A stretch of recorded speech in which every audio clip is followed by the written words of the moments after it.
Žinot, o dabar darysiu tokius pastebėjimus. Kaip jūs galvojat?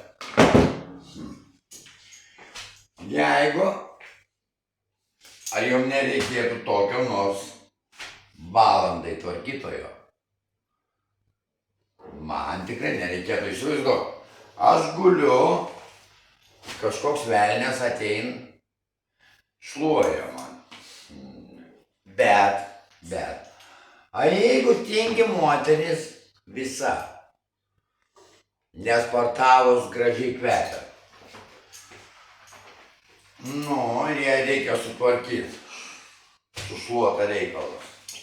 Vėlgi, kitiem kamenkrečio reikia, kitiem ko. Aš tai galvoju, kad nelauksim kitų istorijų. Žinai, kaip yra? Sakau, toliau bus kita istorija apie mokymasi ir kalbas.